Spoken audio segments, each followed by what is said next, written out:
G'day folks, Connor here from CW's Tech Reviews, back with another video, and today we're doing my camera review on the Galaxy Note 9. Now I've done a lot of testing on the Note 9, so from what I'm about to tell you, hopefully you're going to enjoy and you're going to appreciate it as a long-time user.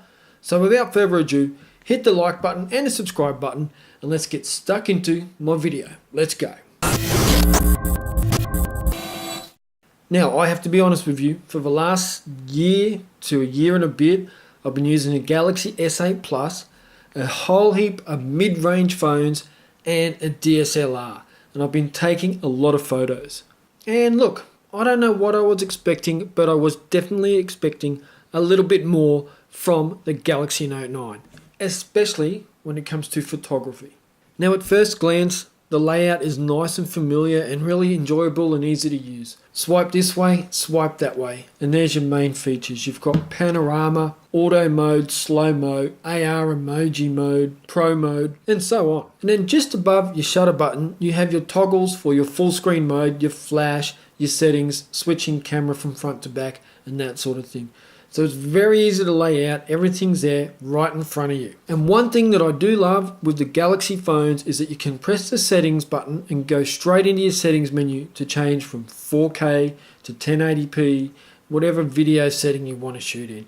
Unlike the iPhone, where you've got to go out of your camera app, into your settings, and so on to change it. So I'm glad Samsung has kept that option there in the settings menu. And look, with a simple layout comes simple, easy to use functionality. Especially if auto mode is your game, if you're just like hitting that button and taking a photo, not setting up your shot, composition, or your manual settings like your exposure and that sort of thing.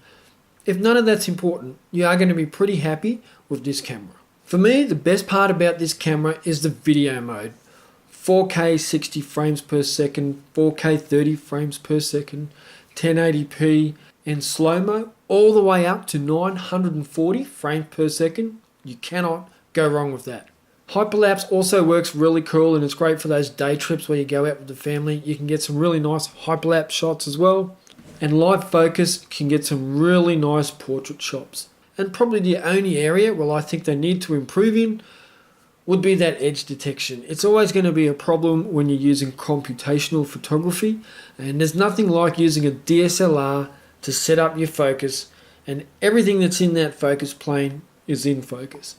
Unlike this computational photography that phones are doing, it sometimes misses things, and you'll get the edge of someone's head is still blurry and the rest of their head's in focus. So it's hit and miss, but it's still a cool option to have, and sometimes it works amazing. And another huge addition is using this S Pen to be able to do your photography with you. It's like an add-on, it's a bonus, and it works really well. And you can set up your S Pen, one click to take a photo, double click to switch front to back cameras. And you can change it around. And also if you're in video mode, again, one click to start recording, and then double click to switch video modes again. Now, how often will you use it? Maybe once or twice. I've used it a couple of times and I'm glad I had it, and it did come in handy.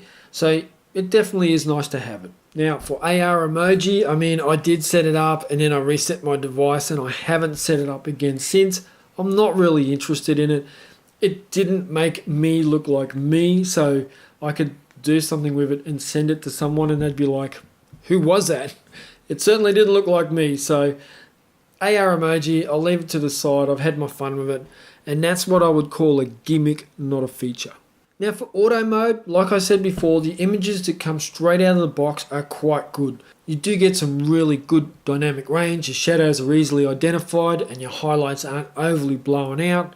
Saturation is dialed back a bit. Sometimes I think a little bit too far, but it's definitely dialed back from the old days of Samsung. I can definitely assure you though that sunrise and sunset are not what the naked eye sees, and when I take a photo of a sunrise or sunset on the Galaxy Note 9, I know it's been cranked up and the whole sky will look orange, whereas in reality it doesn't look that good. So that's something to keep in mind, and I do like my photography to represent reality, and I don't always get that with the Note 9. However, when it gets it right, the colours are vibrant and the pictures really do look amazing. And when it comes to low light photos, we all think that these cameras do an amazing job, but It looks okay on the Note 9. I mean, it is impressive what a phone can do these days, but it's still not DSLR quality, and it's something you should consider. I mean, don't think these phones are going to replace your DSLR, because they're definitely not. Now, Pro mode, or manual mode as some people like to call it, is a lot of fun to use, and I would definitely recommend that you do play around with it. You can get some really nice shots if you've got the time to set up your photo, dial in the right settings. You're going to get some really awesome looking shots, especially with focus peaking. Now that's something I find really nice to have, especially on a phone. You can see exactly what's in focus and then take your shot.